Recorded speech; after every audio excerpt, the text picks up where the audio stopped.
मंजीत आ गया। मंजीत आ गया। हाँ माँ, अब सुना क्या बेटा, करें, इससे क्या करें? अब भाई तुम्हारा बाप आए तो पहले ये पूछी कि भैया कहाँ बाप तो गया, मंजीत आ गया।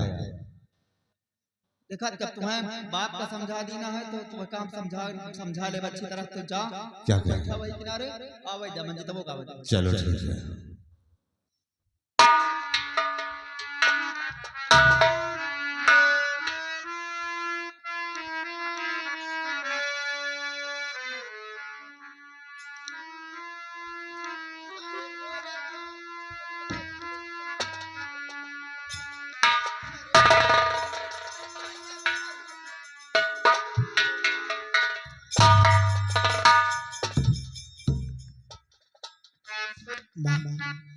क्या बात है, तुम रो रही हो? क्या हुआ? शोकग्रस्त परिवार सभी और बात बताओ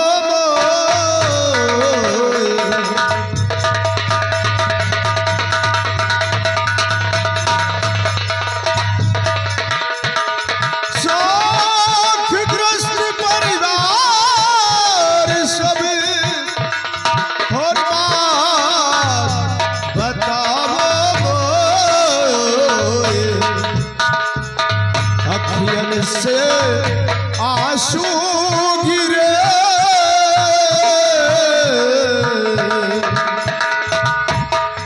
अखियन से आंसू गिरे और विपत्ति पड़ी कातो।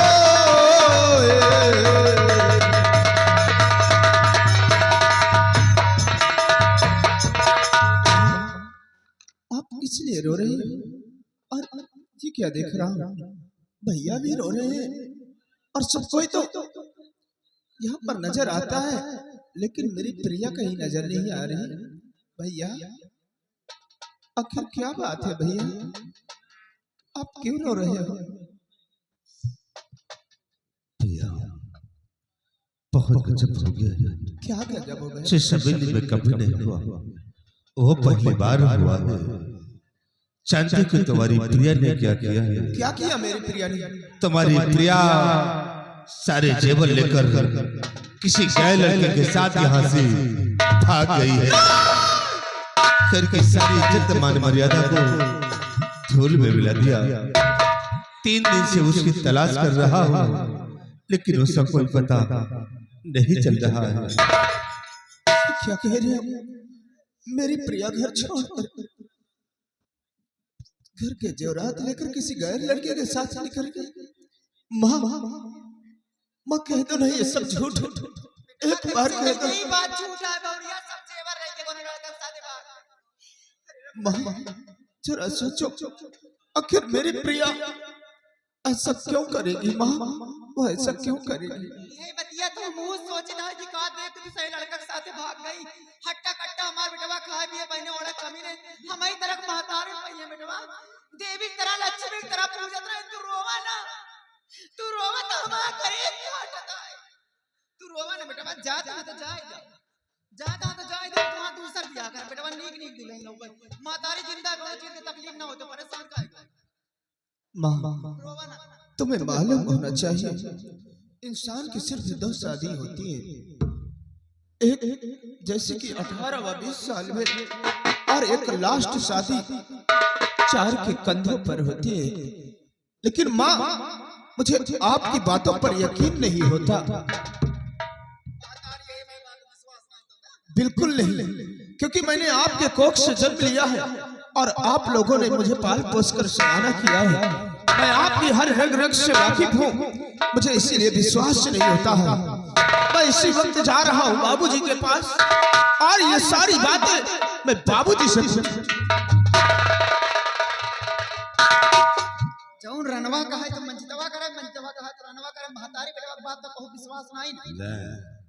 महिलाएं जो हैं, भगवान है वो बैठे ढूंढे कांगन की प्रिया, खोजते खोजते दोनों पगला जाए। तू चला सुना, तू जाएगा देखा घर में ये सब बवाल मचा, खाना पीना कुछ बनना चाहिए, बनी है ना। तू जाएगा देश राज घंटा पर हम खा लिया खाना। कहाँ? कहाँ है? मैं यहाँ तो होके अच्छा चुप्पे खा ली मुँह से खा के चले आए। ठीक है, हम तो खा रहे हैं। चलो चलो चलो। तो शायद पेटन को उतारो।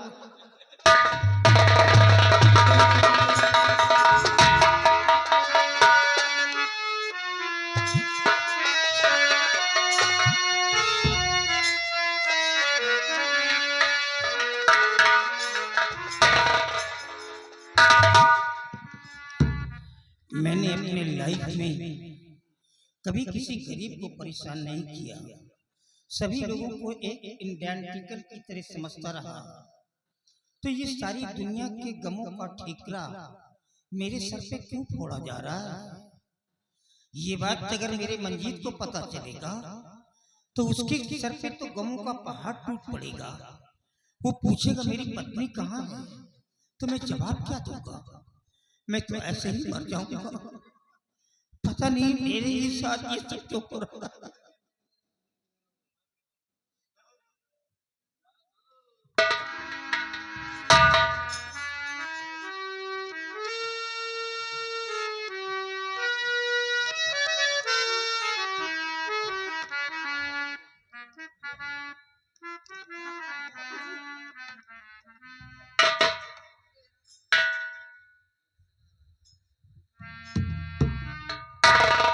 बेटा जी बाबूजी।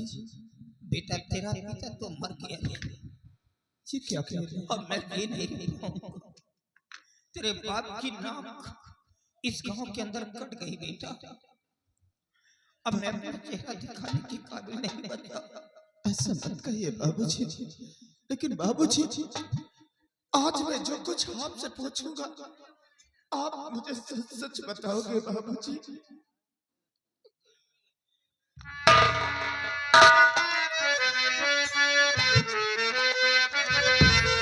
और हुआ क्या हकीकत,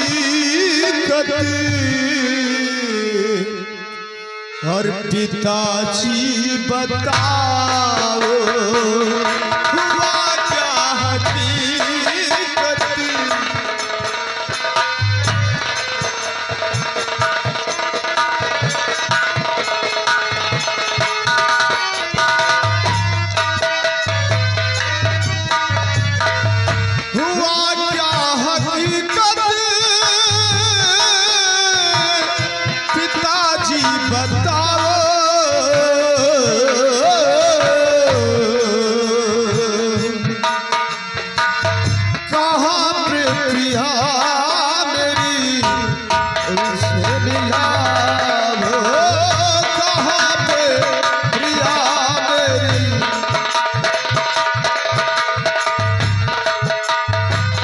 कसम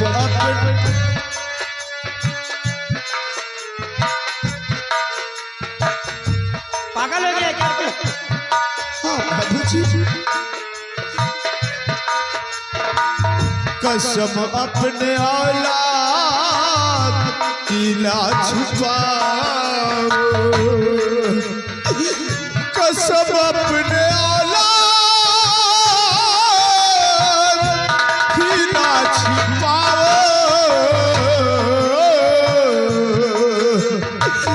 मेरी धर्म पत्नी से फौरन मिलाओ, मेरी धर्म पत्नी से।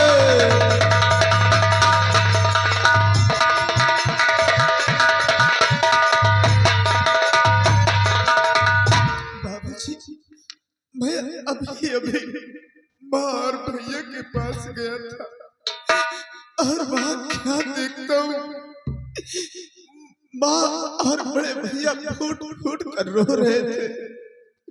मैंने उनसे पूछा सब कोई तो यहाँ नजर आता है, लेकिन मेरी प्रिया कहीं नजर नहीं आ रही। तो जानते हो बाबूजी, भैया ने मुझे क्या जवाब दिया? बड़े भैया ने मुझसे यही कहा कि तुम्हारी प्रिया घर के सभी जेवरात लेकर किसी गैर लड़के के साथ फरार हो गई। बाबूजी, जरा आप सोचो कि मेरी प्रिया ऐसा क्यों करेगी बाबूजी, ऐसा क्यों करेगी? क्योंकि जब लंदन से बैरिस्टर पास करके अपने हिंदुस्तान आ रहा था तो एयरपोर्ट पर हमारी और प्रिया की मुलाकात हुई थी बाबूजी। और प्रिया ने ही अपने जुबान से कहा था कि मुझे अपनी पत्नी बनाकर अपने हवेली ले चलो। हम एक दूसरे को वचन दिया था, एक दूसरे की सौगंध दिखाया था कि साथ जिएंगे और साथ मरेंगे। तो आप ही बताइए ना बाबूजी कि मेरी प्रिया ऐसा क्यों करेगी, वो मुझे क्यों छोड़कर जाएगी बाबूजी? बेटे, ये क्या बोल गया तू? मतलब शादी से पहले ही तुम दोनों बच्चे एक दूसरे से मिल चुके थे? जी बाबूजी। एक दूसरे को लव करते थे? ओ गॉड, मतलब ये तुम लोगों का एक ऑरेंज मैरिज नहीं था बल्कि लव मैरिज था। अरे नालायक, तेरे को बोलना चाहिए था ना कि मैं लड़की से प्यार करता हूँ। अपने बाप से बोलना चाहिए था। काश ये शादी टूट जाती तो क्या होता? वो तो मैं था जो तेरी शादी हो गई है। अगर तेरी माँ की चलती तो शादी कतई नहीं होती। बेटे, इसी बात को लेकर के तो मैं भी कंफ्यूज हो रहा हूँ। तेरे जाने के बाद मैं भी तो इस घर में नहीं था, मैं तो तीर्थ यात्रा पर चला गया था। और जब वापस आया तो देखता हूँ कि तेरी माँ और नगराज एक कमरे में जाकर के रो रहे थे। मैंने पूछा, भाई क्या बात है, तुम लोग क्यों ऐसे रो रहे हो? तो दोनों ने मिलकर के एक ही स्वर में मेरे को जवाब दिया कि तुम्हारी बहुत सारे जेवरों को लेकर के किसी दूसरे लड़के के साथ निकल चुकी। लेकिन बेटा, मुझे अभी भी विश्वास नहीं हो रहा कि वो बिटिया क्या करेगी। मुझे विश्वास नहीं हो रहा। हाँ बाबूजी, मुझे भी यकीन नहीं होता कि मेरी प्रिया ऐसा क्यों करेगी बाबूजी। लेकिन बाबूजी, मुझे मेरी प्रिया चाहिए। अगर मेरी प्रिया मुझे नहीं मिली बाबूजी तो मैं अपनी जान दे दूंगा बाबूजी। No my son, no. नहीं, ये क्या कह रहा है? We will not coordinate. हम बुज़दिली मौत नहीं मरेंगे। Because we are a क्षत्रिय, क्योंकि हम ठाकुर हैं। Struggle is another name of life. संघर्ष जीवन का दूसरा नाम है बेटे। हम बुझली मौत मरेंगे, मैं समझ रहा हूँ सब कुछ। क्योंकि आज 3 दिन हो गए मैं इसी कमरे में पड़ा हूँ। न तो तेरी मदर मुझसे मिलने के लिए आई है और न तेरा भाई आया है। कोई भी मिलने के ऑल नाइट तेरी माँ का वेट करता रहा कि आएगी बहू के विषय में कुछ बात करूंगा, कुछ कंसल्ट करूंगा। कौन आता है? अरे भोजन की बात तो दूर हो गई बच्चा, मॉर्निंग का कोई ब्रेकफास्ट भी लेकर के नहीं आया कि थोड़ा सा नाश्ता मेरे को दे दे। अरे जिसके पास अरबों खरबों की जायदाद हो, वो भूखा प्यासा कमरे के अंदर मरे और ये लोग ऐसा आराम की जिंदगी जिए। ये साली मेरी औरत है। अरे बेटा निकम्मा निकल जाए तो निकल जाए, कम से कम पत्नी को तो आना चाहिए। ये साली एक बेंसड़ है, बेंसड़ बदचलन है। ये मेरी औरत नहीं हो सकती है। बेटी, लगता है मेरा आखिरी वक्त आ गया है। अब मैं जी नहीं पाऊंगा, लेकिन एक बात जरूर कहूंगा। 2 बात की हमेशा याद रखना। हराम की दौलत बेटे पे नजर मत डालना, क्योंकि तू एक बहुत बड़ा वकील है। हराम की दौलत बेटे शुरू में तो ढेर सारी खुशियां लाती हैं, लेकिन बाद में ऐसे दुखों के समंदर में ढकेल देती हैं कि इंसान मरते दम तक उसको कभी खुशी का किनारा नहीं मिलता। Hard work is great treasure. परिश्रम ही सबसे बड़ा धन है। Hard work is the key to success. परिश्रम सफलता की कुंजी है। अगर मेरी बात को ध्यान में रखेगा तो जिस तरीके से आसमान में सूरज चमक रहा है, हमेशा उसी तरीके चमकता रहेगा। कोई बादल की ताकत तेरे को ढक नहीं सकती है। चल मेरे साथ आराम कर और होने दे सुबह। सुबह होते ही अपनी बहू की तलाश कर और खोजेंगे उसे, पूछेंगे बेटा क्या हुआ तेरे साथ। अगर इन दोनों की कोई शिकायत मिल गई तो दोनों को मार डालूंगा, जिंदा नहीं छोड़ूंगा मैं। तो चल मेरे साथ।